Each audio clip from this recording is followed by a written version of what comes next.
नमस्कार दोस्तों, wisdom defence academy में एक बार फिर से आप सबका स्वागत। दोस्तों, जैसा कि आपको पता है, अपन राजस्थान जीके में आर्ट कल्चर कला संस्कृति को शुरू किया और उसमें अपना टॉपिक चल रहा था राजस्थान के लोक देवता एवं लोक देवियां। पूरा टॉपिक अपन ने 2 क्लास में प्रश्नोत्तरी के माध्यम से पूरा किया।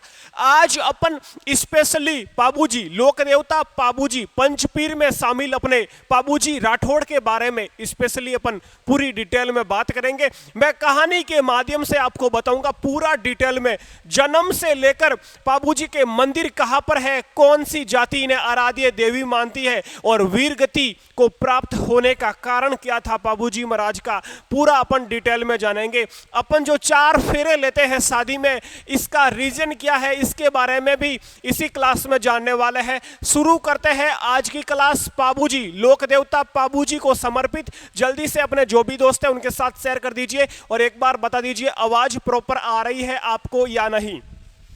जल्दी से जो भी दोस्त है, चाहे राजस्थान पुलिस हो, बीएसटीसी हो, पीटीटी हो, रीट हो, आपका एलडीसी हो, जो भी एग्जाम जिसमें राजस्थान जीके आर्ट कल्चर पूछा जाता है, उन सब के लिए ये क्लास मॉर्निंग की आपके लिए इंपॉर्टेंट रहती है। तो सभी दोस्त एक साथ जुड़ जाइए, उसके बाद आज की क्लास शुरू करते हैं।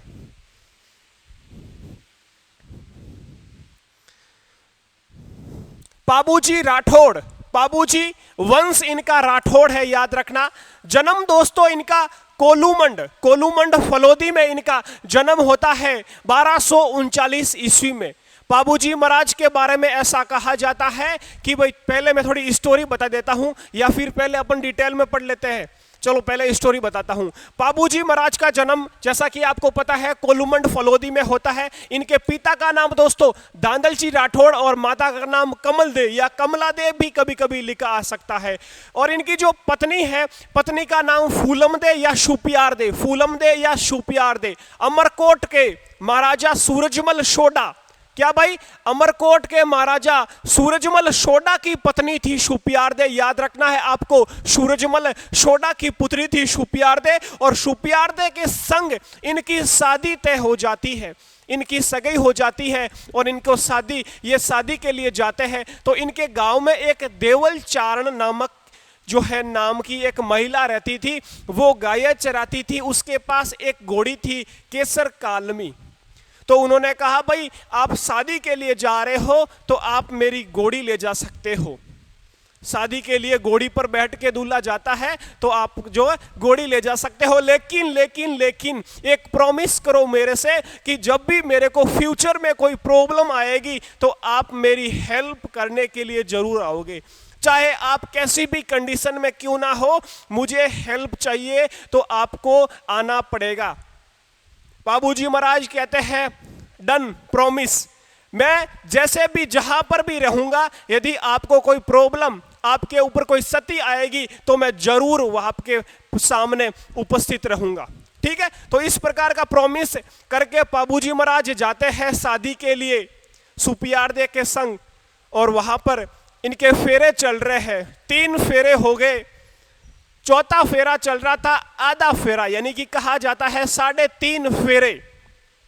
3.5 फेरे में संकेत आता है कि भाई जो आप घोड़ी लेके आए हैं केसर कालमी, इनकी मालिक जो देवल चारणी है, उनकी गाय पाबूजी महाराज का बहनोई जिंदराव खींची जो कि जायल का, वो लेकर चला गया। अब पाबूजी महाराज ने कहा, मैंने वादा तो करके आया तो मुझे जाना भी पड़ेगा।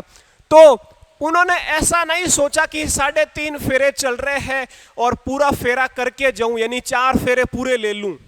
3.5 फेरे में ही वो घोड़ी पर सवार होके और पहुंचे गायों की रक्षा के लिए और वहां पर अपने बहनोई जिंदराव खींची से गायों की रक्षार्थ हेतु लड़ते हुए वीर गति को प्राप्त हो गए देचू जोधपुर में।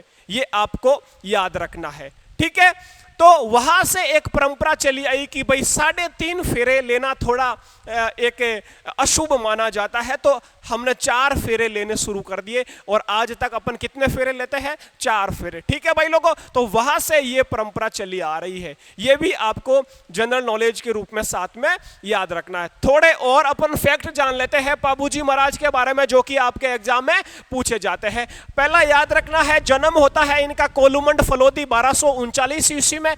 कभी कभी ईयर पूछे, वैसे ईयर नहीं पूछा जाता क्योंकि कोई फैक्ट या फिर कहीं कोई आपको असंगत भी मिल सकता है, क्योंकि देवता के टाइम पहले का है। तो लेकिन फिर भी आप याद रख सकते हो 1239 ईस्वी।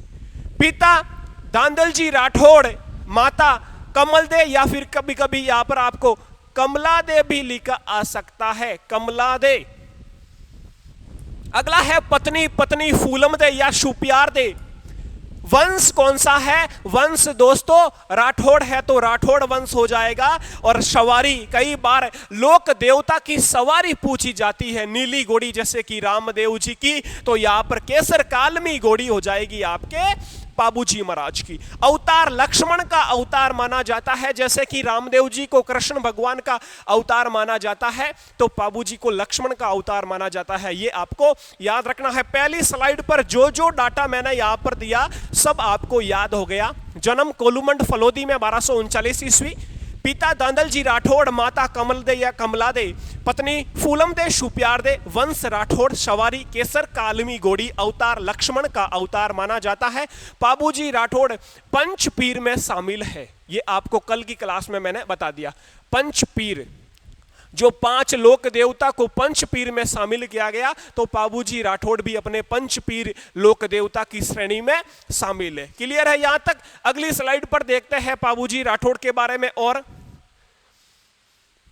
देखो, पहले मैंने स्टोरी बताई तो अब आपको याद होने में आसानी रहेगी। ठीक है, बाबूजी महाराज को क्या कहा जाता है? इनके उपनाम क्या क्या है?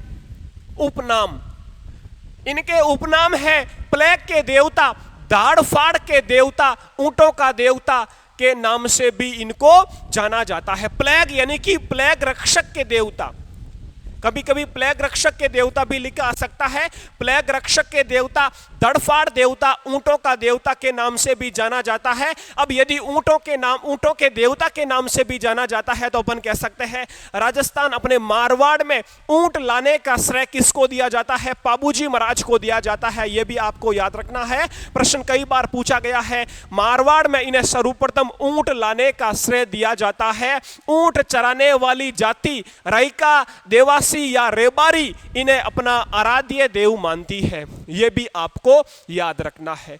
राइका, रेबारी यानी कि देवासी जाति इनको अपना आराध्य देव मानती है बाबूजी राठौड़ को, और बाबूजी राठौड़ ही मारवाड़ में ऊंट लाने का श्रेय प्रदान करता है। ठीक है भाई, प्राप्त करता है। अगला देखो, बाबूजी के पहाड़े, बाबूजी के पहाड़े या पहाड़े, पाउड़े या पहाड़े, बाबूजी के पहाड़े या पाउड़े नायक व रेबारी जाति द्वारा महाट वाद्य यंत्र के साथ इनके पाउड़े या पहाड़े बाचे जाते हैं। इनकी जीवन गाथा के रूप में जो पहाड़े पाउड़े, जो कि अपन कह सकते हैं श्लोक, जो शायरी के रूप में जो लाइनें होती है पहाड़े पाउड़े, तो उन्हें महाट वाद्य यंत्र के साथ बाचा जाता है नाइक व रेबारी जाति द्वारा। लेकिन जो बाबूजी की फड़ का वाचन है वो नाइक जाति के भूपों द्वारा किया जाता है, वो अपन आगे पढ़ेंगे। ठीक है, तो यहां तक आपका कॉन्सेप्ट क्लियर हो गया।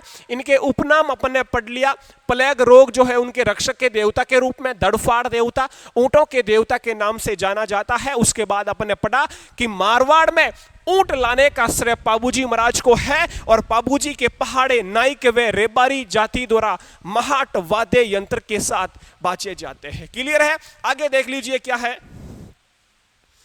अगली स्लाइड पर अपन ने पढ़ा, और वैसे अपन ने स्टोरी के माध्यम से भी समझा कि बाबूजी का विवाह सूरजमल सोडा की पुत्री शुपियारदे के साथ तय हुआ। विवाह के समय उनके बहनोई जिंदराव खींची ने गांव के एक, कभी कभी यहाँ पर आदमी, लेकिन कभी कभी देवल नामक महिला भी लिखा आता है, तो वो आदमी था या महिला था उससे अपन को कोई मतलब नहीं। अपन को नाम याद रखना है, देवल चारणी लाचा गुजरी। लाचा गुजरी किसमें? तेजाजी महाराज में। लाचा गुजरी की गायों की रक्षा किसने की? तेजाजी महाराज ने। लेकिन देवल चारणी के गायों की रक्षा किसने की? पाबूजी महाराज ने। इनमें आपको कंफ्यूज ना होना है, ठीक है भाई लोगों। अगला देखो, देवल चारणी की गायों को बंधक बना लिया किसने? जिंदराव खींची ने। और पाबूजी गायों की रक्षा के लिए अपने फेरों को छोड़कर 3.5 फेरों में ही युद्ध के लिए गए और जिंदराव खींची से युद्ध करते हुए 1276 ईस्वी में वीर गति को प्राप्त हुए गए। कहां पर? देचू जोधपुर में।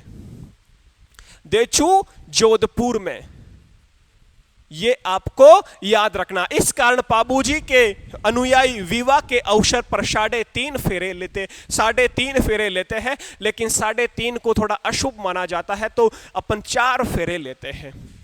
क्लियर है यहां तक आपका कॉन्सेप्ट? आगे देखते हैं और पाबूजी महाराज के बारे में क्या लिखा है। पाबूजी की फड़ों का निर्माण शाहपुरा भीलवाड़ा में इंपॉर्टेंट है। फड़ का निर्माण कहां पर होता है? फड़ बोले तो एक कपड़े पर, एक कपड़ा होता है, उस पर पाबूजी महाराज का चित्र अंकित होता है, जन्म से लेकर वीर गति को प्राप्त हुए तब तक, और चित्र के माध्यम से उनकी जीवनी गाथा गाई जाती है, तो उसे कहते हैं फड़। और फड़ बोले तो इस फड़ का वाचन 30 फीट चौड़े व 4 फीट लंबे कपड़े पर लिखी गई इनकी जीवन गाथाओं द्वारा किया जाता है। पाबूजी की फड़ नायक जाति के बोपे द्वारा रावण हत्ता नामक वाद्य यंत्र, रावण हत्ता जो आपने देखा होगा अपने गांव में आते हैं कभी कभी, तो वो रावण हत्ता लेके आते हैं, तो रावण हत्ता नामक वाद्य यंत्र के साथ वाची जाती है। पाबूजी का वाहन केसर कालमी घोड़ी अपन ने पढ़ लिया है, जिसे देवल चारणी ने पाबूजी को दिया था और भविष्य में सहायता करने का वचन लिया था। तो यहां तक भी अपन ने पढ़ लिया, स्टोरी के माध्यम से समझ लिया।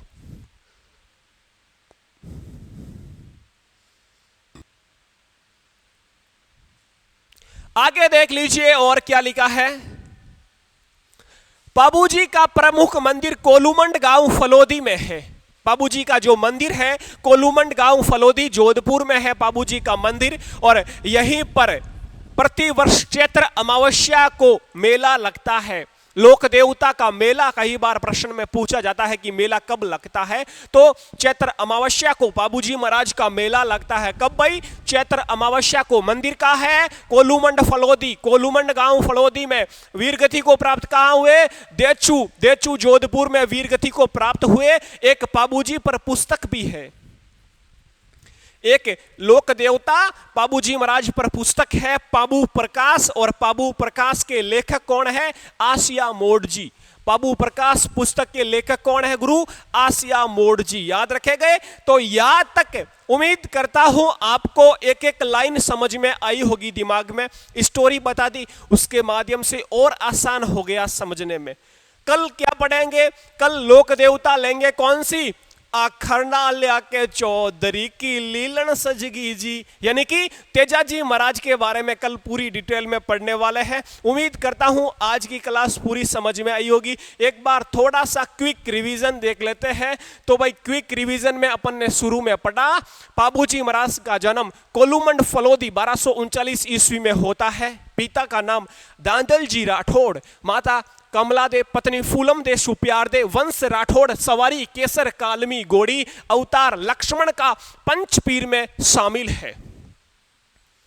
फिर पढ़ा प्लेग रक्षक देवता, दाड़फाड़ के देवता, ऊंटों के देवता के रूप में भी इनको पूजा जाता है। मारवाड़ में ऊंट लाने का श्रेय पाबूजी महाराज को है, और रेबारी या रायका या देवासी जाति इन्हें अपना आराध्य देव मानती है। इसके बाद अपन ने पढ़ा पाबूजी के पहाड़े या पावड़े नायक रेबारी जाति द्वारा महाट वाद्य यंत्र के साथ आपको बाचा जाता है, ये आपको याद रखना है। आगे देखो, पाबूजी का विवाह सूरजमल सोडा की पुत्री सुप्यारदे के साथ होता है। विवाह के समय उनके बहनों जिंदराव खींची ने गांव के एक देवल चारणी की गायों को बंधक बना लिया, और पाबूजी महाराज 3.5 फेरों में वहां से निकलकर गायों की रक्षा करते हुए अपने बहनों जिंदराव खींची जो कि जायल का, उससे लड़ते हुए कब भाई? ये आपको डेट याद रख सकते हो, 1276 ईस्वी में वीर गति को प्राप्त हो गए, अपने प्राणों की आहुति दे दी गायों की रक्षा के लिए। ये आपको याद रखना है। अगला देखो, इनके अनुयायी भी 3.5 फेरे लेते हैं, लेकिन मैंने बताया 4 फेरे लेते हैं। ठीक है भाई, आगे देखो अपन ने क्या पढ़ा। बाबूजी की फड़ों का निर्माण भीलवाड़ा शाहपुरा में होता है, याद रखना है, और चितेरों द्वारा किया जाता है। इनकी फड़ का वाचन 30 फीट चौड़े व 4 फीट लंबे कपड़े पर लिखी गई जीवन गाथाओं के द्वारा किया जाता है। फिर अपने पढ़ा बाबूजी की फड़ नायक जाति के भोपों द्वारा राउणहता नामक वाद्य यंत्र के साथ बाजी जाती है। और बाबूजी का वाहन केसर कालमी घोड़ी, और ये केसर कालमी घोड़ी किसकी थी? देवल चारणी की। और देवल चारणी ने इसके बदले में भविष्य में सहायता करने का वचन लिया था। ये अपने पढ़ा। इसके बाद अपने एक और स्लाइड पर पढ़ा कि इनका जो मंदिर है कोलूमंड गांव फलोदी में है, जोधपुर में, और प्रतिवर्ष चैत्र अमावस्या को यहाँ पर मेला लगता है। चैत्र अमावस्या को, ये आपको याद रखना है पंचांग साथ में। ठीक है भाई लोगों, तो ये क्लास कैसी लगी लास्ट में कमेंट करके जवाब देना है। वीडियो अच्छा लगा तो लाइक करें।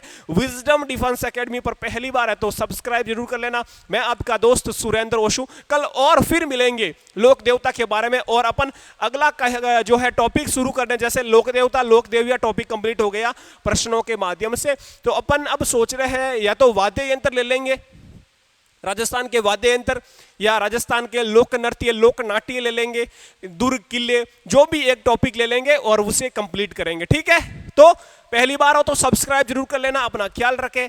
जय हिंद, जय भारत।